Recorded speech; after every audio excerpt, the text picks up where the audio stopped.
क्या हाल है साथियों, मैं विकास तोमर आप लोग के अपने trustworthy channel collective study for success में आप लोग का स्वागत करता हूं। 16 जुलाई का करंट अफेयर हम लोग देखने वाले हैं हिंदी इंग्लिश दोनों ही भाषाओं में। टेलीग्राम चैनल का लिंक जो कि एकदम फ्री है, सारे नोटिफिकेशन आपको वहां पे मिल जाते हैं, यानी पीडीएफ, सारी पीडीएफ जो भी कंटेंट है, गाइडेंस है, सब कुछ आपको वहाँ मिलता है। उसका लिंक मैंने डिस्क्रिप्शन बॉक्स में दिया हुआ है, ज्वाइन कर सकते हैं। पेड कोर्सेज की जानकारी आप 9650347272 पर हमसे प्राप्त कर सकते हैं, कॉल के जरिए, टेलीग्राम या फिर व्हाट्सएप करके। आज की जो 10 मोस्ट इंपॉर्टेंट टॉपिक्स हैं जो कि प्रीलिम्स और मेंस एग्जामिनेशन में आ सकते हैं, यूपीएससी, यूपीपीसीएस, बीपीएससी और अदर स्टेट पीसी एग्जामिनेशन में, वो हैं ये सारे जिनको अब हम लोग देखने वाले हैं विस्तार से। देखिए, दुनिया में जो है 50 ग्रेटेस्ट प्लेसेस जो है 2022 की टाइम मैगजीन ने निकाली है, उसमें से केरला को बताया है कि भैया एक बहुत ही खूबसूरत राज्य है इंडिया में जिसको घूमना चाहिए। और अहमदाबाद को, जो कि भारत की वर्ल्ड हेरिटेज सिटी, पहली वर्ल्ड हेरिटेज सिटी थी, उसको यूनेस्को की तरह दिया जाता है तमगा, ठीक है, वर्ल्ड हेरिटेज सिटी का, उसको भी इन्होंने इस कैटेगरी में रखा है जहाँ पर मॉडर्न और पुराने टाइम के जो है दोनों का एक बड़ा बेहतरीन जो है मिलन दिखाई देता है। ठीक, वर्ल्ड ग्रेटेस्ट प्लेसेस ऑफ 2022, यही सारी चीज़ें यहाँ पे बताई गई हैं। इस लिस्ट में सियोल भी है, वुहान, बाली का भी है, ग्रेट बैरियर रीफ है, ये भी सारी चीज़ें हैं। ठीक, यानी पीडीएफ आप लोग को मिल जाएगी टेलीग्राम चैनल पे, वहाँ पे जाके इसकी जैसे मैं बताता हूँ पढ़ाता हूँ, उसके बाद एक बार रीडिंग जरूर लगाएं।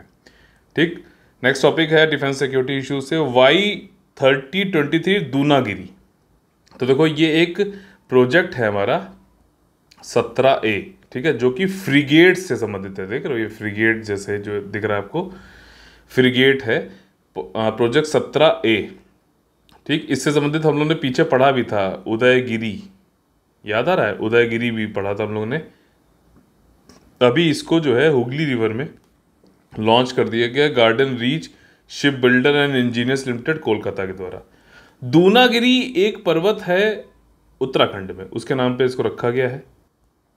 ठीक, उदयगिरी बताइए कहाँ का पर्वत है, मैंने आप लोग को पढ़ाया भी था उदयगिरी। आप लोग को जैसे कोई चीज़ टॉपिक ढूंढना हुआ करे ना मेरा, तो जो टेलीग्राम का चैनल है उस पर जाकर साइड में जो 3 राइट टॉप कॉर्नर में 3 जो है डॉट बने रहते हैं, वहाँ पे आके सर्च करो और लिखो उदयगिरी। ठीक, स्पेलिंग तो आती ही होनी चाहिए, तो आपको वो मिल जाएगा वहाँ पे। तो ये प्रोजेक्ट P17A फ्रिगेट से संबंधित उदयगिरी दूनागिरी अभी जो है लॉन्च किया गया है। शिवालिक क्लास का होता है, वही अच्छे एडवांस फीचर्स हैं इसमें। इससे पहले 2 शिप जो है आपके 1920 में आए थे, तीसरा वाला जो है उदयगिरी था, 18 मई वाले में आपको मिल जाएगा करंट अफेयर में। ठीक, तो ये सारी चीज़ें।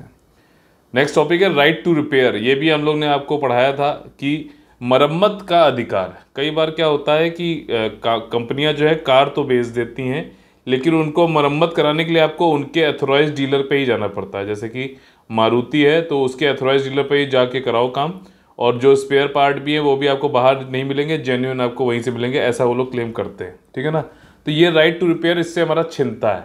हम कहीं भी लेके जाएं, हम खुद कर लें, तो वो भी वहाँ तक भी हमको मैन्युफैक्चरर्स को की ये जिम्मेदारी है कि हमको वहाँ तक भी हेल्प करें, हमें हर जगह से स्पेयर पार्ट मिल जाए, हम एक जगह से बांधे ना रहें कि हम उन्हीं के पास जाएं। ठीक है, तो वो एक तरीके से लॉन्ग टर्म, मतलब एक तरीके से हमको बांध के हमसे पैसे खींचते हैं। उसी के जहाँ पर भी हैं हम वहाँ पर, और थर्ड पार्टी से भी ले सकें, खुद भी कर सकें, सब हमको जानकारी होनी चाहिए, तो उसको बोलते हैं राइट टू रिपेयर। ये हम लोग पढ़ चुके हैं।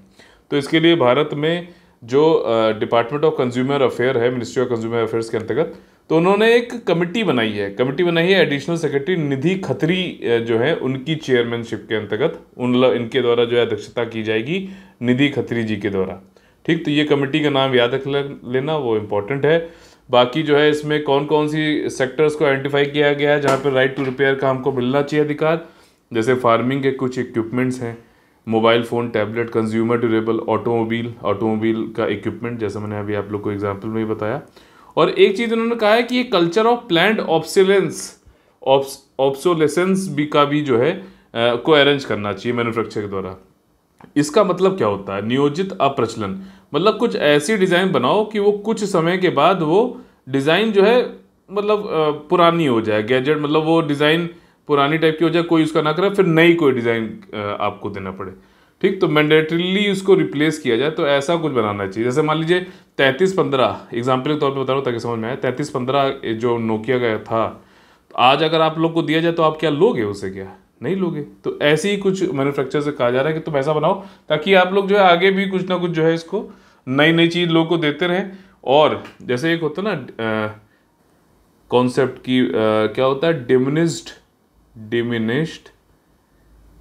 Marginal utility. ये बताता है कि एक ही चीज़ को आप लगातार यूज़ करते रहो तो थोड़े टाइम बाद आपका उसमें से इंटरेस्ट खत्म होता आता है। तो ऐसा कुछ बनाओ मैन्युफैक्चरर्स कह रहा है कि मॉडल कि कुछ टाइम बाद उस वो जो है आप जो है खत्म हो जाए, फिर अगला कुछ नया दो उनको। ठीक, तो ये सब बताया गया। राइट टू रिपेयर जो है यूएस, यूके और यूरोपियन यूनियन द्वारा जो है रिकॉग्नाइज्ड है। अब देखो यहाँ पर जो सेंट्रल कंज्यूमर प्रोटेक्शन अथॉरिटी है, ठीक है ना, जो कंज्यूमर अफेयर मिनिस्ट्री के अंतर्गत जो अभी एक्ट आया था संशोधन करके 2019 में, तो उसमें एक नई अथॉरिटी बनाई गई थी, सेंट्रल कंज्यूमर प्रोटेक्शन उपभोक्ता संरक्षण अथॉरिटी, ठीक, प्राधिकरण। तो ये इसने बोला है कि जो भी ई कॉमर्स के प्लेटफॉर्म है जैसे फ्लिपकार्ट, अमेजोन, तो वो लोग जो भी ऐसी दवा बेचते हैं जो कि आयुर्वेदिक, सिद्धा, यूनानी ड्रग से संबंधित है और ये वाली ड्रग्स शेड्यूल ई में आती हैं, जैसे आप लोगों ने सुना होगा पर देखा भी होगा, शेड्यूल एच वाली कुछ दवाएं होती है जिसके लिए जो आपका ये अंग्रेजी दवा जो होती है, ठीक है, तो उसमें आप अगर जाओगे दुकान के पास मेडिकल स्टोर पे, तो वो आपसे कहते हैं भैया इसका प्रिस्क्रिप्शन दिखाओ, क्योंकि ये शेड्यूल एच वाली है, लाल रंग से लिखा रहता है, एच बना भी रहता है, तो हम बिना प्रिस्क्रिप्शन के आपको नहीं दे सकते। उसी प्रकार से आयुर्वेदिक और इन सब के लिए ड्रग एंड कॉस्मेटिक रूल्स 1945 में शेड्यूल ई होता है, जिसके लिए जो है आयुर्वेदिक, सिद्धा, यूनानी ड्रग अगर किसी को बेचनी है तो वो कहेगा कि भैया जो लोग डॉक्टर हैं इसके, उनका कोई पर्चा है, प्रिस्क्रिप्शन है आपके पास, तभी आप सेल कर सकते हो। तो कंज्यूमर प्रोटेक्शन अथॉरिटी ने ई कॉमर्स वालों को कहा है कि जब आप सीधे, ये नहीं किसी ने ऑर्डर किया आपने घर उसके पहुंचा दी दवा, ठीक, आप अगर वो आपको फोटो भेजता है, प्रिस्क्रिप्शन का देखता है, आप जेन्युइननेस उसकी चेक करो और उसके उपरांत ही कर पाओगे तब, क्योंकि ये शेड्यूल ई की ड्रग है और विदाउट प्रिस्क्रिप्शन अगर कोई खा रहा है तो दिक्कत भी हो सकती है उसको, तो इसलिए ये चीज़ बताई गई है। ठीक, और इसी को जो है इसमें बताया गया है, कॉस्मेटिक रूल्स में आता है शेड्यूल ई। अब आप समझ गए होंगे कि क्या चीज़ ये होता है इसकी। और शेड्यूल ई वाली दवाइयों पे जो आयुर्वेदिक, सिद्धा और यूनानी वाली, उस पर कॉशन वर्ड्स बड़ा बड़ा लिखना चाहिए, इसी सावधानी। ठीक, नेक्स्ट टॉपिक है प्लेटफॉर्म ऑफ प्लेटफॉर्म्स अंडर ई नाम। ई जो है नेशनल एग्रीकल्चरल मार्केट प्लेस। ठीक, तो ई नाम जो है उसके अंतर्गत एक प्लेटफॉर्म बनाया गया है जो कि विभिन्न अलग अलग प्रकार के जो प्लेटफॉर्म है उनको एक जगह ले आया गया है। ठीक, तो अब क्या है, जैसे देखो आपको बताता हूँ, जब आप कोई एग्रीकल्चर, आप फार्मर हो, आप एग्रीकल्चर प्रोड्यूस बनाते हो, तो ये नहीं कि आप उसको बस उठाया टमाटर और लेके जाके बेचने लगे, ठीक है ना। तो अब ई नाम का क्या सिस्टम था, ई नाम बनाया गया था कि एक जगह से भारत का फार्मर पूरे भारत में कहीं पे भी वो बेच सके, खरीद सके। ठीक, जो खरीदने वाले खरीदें, जो बेचने वाले बेचें। इसलिए जो है उसको मंडी के ऊपर जो है निर्भरता ना रहे, क्योंकि मंडी में काफ़ी ज़्यादा करप्शन और सब चीज़ें हो रही थी, यही तो था ना उद्देश्य। लेकिन अभी भी क्या होता है कि ई नाम पे जाके उसको ग्रेडिंग अलग करानी पड़ती है। ठीक है, कुछ जो इसके प्लेटफॉर्म अलग अलग होते हैं उसके बारे में देखिए यहाँ दिया हुआ है कि उसकी लॉजिस्टिक रसद अलग चलता है। ठीक, कंपोजिट सर्विस प्रोवाइडर के अलग होते हैं, क्वालिटी एश्योरेंस वाला अलग प्लेटफॉर्म होता है। ठीक, तो उसको ऑनलाइन तो हो गया, लेकिन अलग अलग जगह जाना पड़ रहा है, वेबसाइट पे वो करना पड़ रहा है। ठीक है, क्लीनिंग, ग्रेडिंग, सॉर्टिंग, पैकेजिंग, इन सब के अलग अलग प्लेटफॉर्म थे। तो अब ये प्लेटफॉर्म क्या करेगा ई नाम के अंतर्गत ही, कि ये सारे प्लेटफॉर्म को उठा के इसने यहाँ पे एक जगह ले आया। ठीक, अब फार्मर को क्या है, वो बस उसका जो है एक एक पेज के बाद आता रहेगा, रसद का आएगा, क्वालिटी का आएगा, क्लीनिंग ग्रेडिंग का आएगा, वो धीरे धीरे इसको फॉर्म ऐसे होता है ना, ऐसे आप फॉर्म भरते चले जाते हो, कॉम्पिटिटिव एग्जाम का फॉर्म भरते हो तो कैसे आता है, पर्सनल डिटेल्स, एजुकेशनल डिटेल्स, फिर और भी कोई डिटेल है, डॉक्यूमेंट्स आया, फिर फाइनली आपका पूरा हो गया। ठीक है, तो वैसे ही इसमें भी सारा आता रहेगा, सारे प्लेटफॉर्म एक साथ ले आए, इसीलिए इसको प्लेटफॉर्म ऑफ प्लेटफॉर्म बोला जा रहा है। ठीक है, ये चीज़ बताई गई यहाँ पर। अगला टॉपिक है I2U2 bagged food parks. I2U2 क्या है, इंडिया, इजराइल, USA और UAE। ठीक, तो ये लोग अभी वर्चुअली इन लोग की समिट हुई और इसमें अब इन लोगों ने UAE ने तो कहा है कि भैया हम तो $2 बिलियन जो है खर्चा करेंगे, इंटीग्रेटेड फूड पार्क बनाएंगे। अब देखो यहाँ पे सिस्टम वही है, फूड पार्क बनाए जा रहे हैं, मतलब कि हम जो जैसे टमाटर है, टमाटर की जो है कचप बना दी, ठीक, फ्रूट्स हैं तो उसका जैम बना दिया, तो हम क्या कर रहे हैं, एक तरीके का फूड प्रोसेसिंग कर रहे हैं, खाद्य प्रसंस्करण कर रहे हैं। ठीक, अब यहाँ पे फूड पार्क का क्या मतलब है? क्या वहां पे फूड उगाया जाएगा क्या अलग अलग? नहीं, फूड पार्क का मतलब यह है कि ये सारे जो चीज प्रसंस्करण प्रोसेसिंग हम लोग करेंगे तो उसके लिए हमें क्या क्या जरूरत पड़ेगी वहां पर। ठीक, एक जगह ऐसी बनाओ जहां पर water, energy, transportation, health, space, food security सब कुछ एक जगह मिल जाए। ठीक, वहां पे जो है खरीदने वाले और फार्मर जो है बेचने वाले सब लोग आए, और जो अलग से अलग केचप है, प्योरी है, ये सब बनाने वाले, जैम बनाने वाले भी रहें वहाँ पे अपना प्रसंस्करण कर रहे हैं। फूड का इसकी वजह से क्या है कि जो खराब हो जाता है अनाज वो खराब ना हो, और ज़्यादा से ज़्यादा उसका अच्छा करके वैल्यूडेशन करके और ज़्यादा से ज़्यादा अच्छी मार्केटिंग हो सके। तो इसी ये सारी जगह चीज़ें जो है एक साथ एक जगह पे हो रही है, इसी के लिए जो है इसको फूड पार्क बोला जाता है, एकीकृत फूड पार्क यानी कि इंटीग्रेटेड फूड पार्क। इंडिया ने कहा है कि हम जगह प्रोवाइड करेंगे, डोंट वरी। और जो है यहाँ पे यूएई ने बोला कि हम तो $2 बिलियन पैसा देंगे फार्मर्स को भी, और जो खरीदार उनको सबको जो है मदद मिलेगी। ठीक, अब आप लोगों ने सुना होगा कि सेंट्रल यूनिवर्सिटीज़ में जो है अगर दाखिला लेना है तो 12वीं क्लास में जो आप लोग के नंबर आते थे उसका कोई जो है औचित्य नहीं रहेगा, आपको क्यूट बनना पड़ेगा। मतलब कि कॉमन आपका यूनिवर्सिटी एंट्रेंस टेस्ट देना ही पड़ेगा, अंडर ग्रेजुएट वाला। ठीक, common university entrance test undergraduate वाला देना ही पड़ेगा। उसके नंबर और स्कोर के आधार पर ही आपको सेंट्रल यूनिवर्सिटीज़ में दाखिला मिल सकता है। ये बात समझ में आ गई। अब क्या होगा कि जितने 12वीं पास होंगे सबको जो है ये क्यूट बनना पड़ेगा, यूजी का एग्ज़ाम देना पड़ेगा। यहाँ पर भी 15 जुलाई से चालू हो गया ये, और 510 सिटी में इंडिया और अब्रॉड में भी चल रहा है, समझ रहे हो? ये नहीं कि सिर्फ इंडिया में ही है, ऑनलाइन होता है। और यूजीसी यूनिवर्सिटी ग्रांट कमीशन है उसमें हो रहा है। यहाँ पे एक फैक्ट इन्होंने दिया है कि सबसे ज़्यादा भारत में जो है सबसे ज़्यादा जनसंख्या, मतलब जनसंख्या नहीं बोलेंगे, एप्लीकेशन किस में आती है? नीट एग्ज़ाम में आती हैं। 8 लाख करीब जो है पंजीकरण होते हैं, बच्चे पेपर देते हैं। ठीक, अब उसके बाद आता था joint entrance exam, JEE mains वाला, आईआईटी वाला, लेकिन अब उसको पछाड़ते हुए क्यूट बन गया है सेकंड नंबर पर। इसमें करीबन 15 लाख लोगों ने पंजीकरण कराया है, और जेई में जो है 9 लाख करीबन होते हैं। तो ये इन्होंने खाली यहाँ पे डेटा दिया है, और कुछ ज़्यादा कुछ नहीं, इसमें सिंपल चीज़ें हैं। 12वीं क्लास वाला नहीं होगा। 45 सेंट्रल यूनिवर्सिटीज़ में लेना दाखिला तो आपको एग्ज़ाम क्यूट का देना पड़ेगा। हॉर्टिकल्चर प्रोडक्शन जो है, जो बागबानी वाला प्रोडक्शन जो है वो ओवरऑल भारत का बढ़ गया। कितना हुआ है? 341.63 मिलियन टन हुआ है, जो कि 21% की बढ़त है। किसने बताया? यूनिवर्सिटी ऑफ एग्रीकल्चर मिनिस्ट्री ने बताया। ठीक, अब इसमें जो है मेन चीज़ हमें ये समझना है कि हॉर्टिकल्चर में कौन कौन सी चीज़ें आती हैं। तो देखो ऐसा है, फल आता है, वेजिटेबल सब्जियां आती हैं, शहद जिसको एपीकल्चर भी बोलते हैं वो भी आता है, साथ ही साथ मसाले, फूल, मेडिसिनल प्लांट्स, औषधीय पौधे, और वृक्षारोपण क्रॉप। ये सब वृक्षारोपण जैसे पेड़ वेड़ वाले जो 1 साल से ज़्यादा टाइम तक जो लगाए जाते हैं, जैसे टीवी वाले हो गए ना, ये सब आपके किस में आएंगे? हॉर्टिकल्चर में आएंगे। ठीक, तो हो सकता है वहाँ पे क्वेश्चन पूछे कि बताओ which of the following is not horticulture और इज फ्रॉम हॉर्टिकल्चर, तो वो याद कर लेना। ठीक, ओवरऑल उन्होंने देख लिया कितना है, 341.63 मिलियन टन का प्रोडक्शन हुआ है 2021-22 में। ठीक है, और यहाँ पे कितना एरिया हॉर्टिकल्चर को भारत में दिया जाता है? ये है आपका 27.74, ठीक है, मिलियन हेक्टेयर। एक हेक्टेयर में 2.5 एकड़ होता है, और अगर मीटर में देखो तो 10,000 स्क्वायर मीटर होता है। ठीक, और देखो यहाँ पे कहा गया है कि फल, सब्जी, हनी का जो प्रोडक्शन बढ़ा है, फ्लावर, मसाले, मेडिसिनल प्लांटेशन क्रॉप, इनका जो प्रोडक्शन है वो घटा है। ठीक, चलिए एक अलग से देख लेते हैं।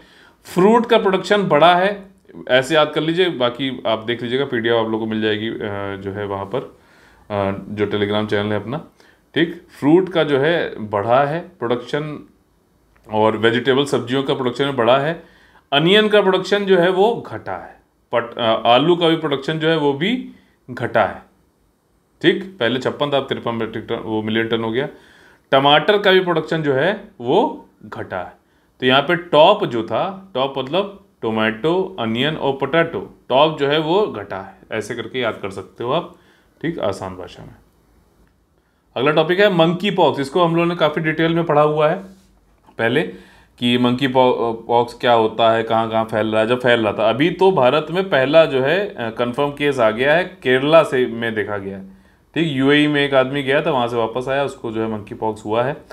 अब देखो एक चीज़ ये भी है कि केरला का हेल्थ इंफ्रास्ट्रक्चर इतना अच्छा है कि वहाँ डिटेक्ट हो भी जा रहा हो सकता है कि और बाकी वहाँ पे लोग जाते भी भाई ज़्यादा, एक्सपैक्ट जो होते हैं, एक्सपैट्रिएट जिन्हें बोलते हैं, काम करने बाहर जाते भी ज़्यादा हैं, तो वहाँ डिटेक्ट हो जाता है तो अच्छी बात है। तभी हमको निपा वायरस हो गया और ये सब जो है केरला में सबसे पहले दिखता है। ठीक, मंकी पॉक्स एक तरीके का वायरस डिजीज है, इन आपका जानवरों से जो है ह्यूमंस में हो जाता है अगर क्लोज कांटेक्ट रखते हो तो। ठीक, और अभी तक 92 कंफर्म केसेस हो चुके हैं। सबसे ज़्यादा यूके में बड़ी दिक्कत थी 12 कंट्रियों में। वहीं फीवर, मसल, हेडेक और जो है ये सब होता है। वैक्सीनेशन अगर स्मॉल पॉक्स वाला लगाओगे तो इफेक्टिव हो सकता है। ठीक, उसी का एक तरीके का वो है ये। स्मॉल पॉक्स तो हम लोगों ने जो है एलिमिनेट कर रखा है, ठीक है, पूरी दुनिया से। तो ये है, बाकी वहीं रैशेज वैशेज हो जाते हैं हाथ पे, देख रहे हो, चकत्ते चकत्ते से पड़ जाते हैं, मंकी पॉक्स बोलते हैं इसको। ठीक, ये है। इंडियन इकोनॉमी की बात करें तो इसमें मैंने आप लोग से क्वेश्चन पूछा भी था, what is twin deficit. Twin deficit का मतलब होता है कि एक तो महंगाई, मुद्रास्फीति, इन्फ्लेशन बढ़ रहा है, साथ ही साथ जो करंट अकाउंट डेफिसिट है, जिसको मैंने अभी आप लोग को कल परसों पढ़ाया भी, वो भी बढ़ रहा है। करंट अकाउंट डेफिसिट क्यों बढ़ रहा है? क्योंकि इंपोर्ट हम लोग ज़्यादा कर रहे हैं और एक्सपोर्ट जो है हम लोग कम कर रहे हैं। और इंपोर्ट जो कर रहे हैं, क्योंकि एक्सचेंज रेट ज़्यादातर हम लोग डॉलर में करते हैं ट्रांजेक्शन, तो वो महंगा हो गया है डॉलर, तो उसकी वजह से हमारा जो वैल्यू है वो महंगी आ रही है इंपोर्ट की। ठीक, ये भी एक कारण है। और आप लोग को अभी मैंने कल पढ़ाया भी था कि इंडिया, आरबीआई कह रही है कि अब जो इंटरनेशनल ट्रेड हम करेंगे वो रुपी में करेंगे। ठीक, तो उसके लिए ऑथराइज डीलर बैंक्स होते हैं, वो सब मैंने आपको पढ़ाया था। तो जब ये करंट अकाउंट डेफिसिट और इन्फ्लेशन बढ़ेगा तो उसको ट्विन चैलेंज बोला जाता है। ये इकोनॉमिक सर्वे में इसको जो है बताया भी गया था, ट्विन चैलेंज। ठीक, इन्फ्लेशन और आपका करंट अकाउंट डेफिसिट। बल्कि वैसे जो है भारत के आरबीआई ने और सबने बोला है कि ज़्यादा परेशान होने की जरूरत नहीं है, हमारा फिजिकल डेफिसिट जो है वो भी कंट्रोल में है। थोड़ा बहुत इन्फ्लेशन जो है रिटेल वाला, वो भी मुद्रा वाला, वो भी जो है कुछ कम हुआ है, 7 कुछ हो गया है। करंट अकाउंट डेफिसिट जरूर जो है थोड़ा सा दिक्कत कर सकता है, ठीक है, क्योंकि क्रूड ऑयल महंगा है, इंपोर्ट करते हैं हम लोग ज़्यादातर चीज़ें, गोल्ड भी महंगा हो रहा है, एक्सचेंज रेट भी गिर रहा है। ठीक, और दूसरी चीज़ इन्फ्लेशन। तो इन दोनों को अगर कंट्रोल कर ले जाए तो बाकी सब कुछ ठीक है, सब चंगा है, ऐसा बताया जा रहा है गवर्नमेंट के द्वारा।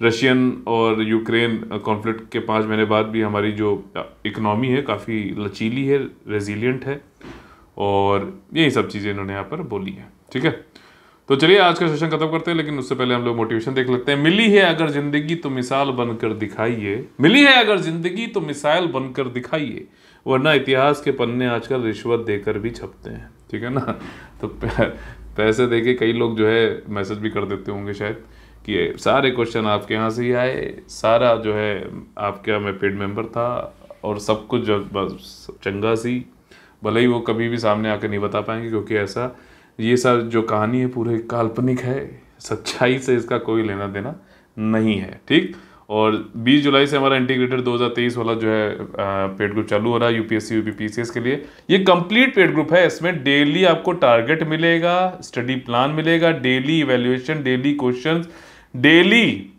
इंप्रूवमेंट पे ध्यान दिया जाएगा। हर बच्चे की अलग जो है मॉनिटरिंग की जाएगी, क्या प्रोग्रेस चल रही है, क्या नहीं हो रहा है। ठीक है, कैसे कैसे उसकी counselling, continuous hand holding exercise, ये वाला मैं आपसे कहूँगा कि ये वाला ज्वाइन करिए। रोज आपको जो है मैं कहता हूँ कंसिस्टेंटली पढ़ाई करते चलो, ताकि अपना सिलेक्शन सुनिश्चित करो। आखिरी में T20 खेलने जाओगे तो वहाँ पे आपके जीतने के चांसेस 20% हैं, और जो लोग मनी कलेक्टर हैं, जो MC हैं, उनके जीतने के चांसेस 80% हैं। क्यों? क्योंकि वो ज़्यादातर पैसा उसी समय लपेट लेते हैं, आप लोग को भी लपेट के ऐसे छोड़ देते हैं, फिर आप ना वो धूड़े मिलेंगे ना आप उनको मिलोगे कभी। ठीक, तो ये चीज़ है। तो समझ लीजिए, अगर आपकी प्रायोरिटी है कि ये एग्ज़ाम देना है तो अभी से चालू करो, अन्यथा बाद में आप मतलब 1 महीने में, 15 दिन में भी लोग के झांसे में फंस जाते हो। सोचो कैसे हो पाएगा, SDM कोई 15 दिन में बना देगा क्या?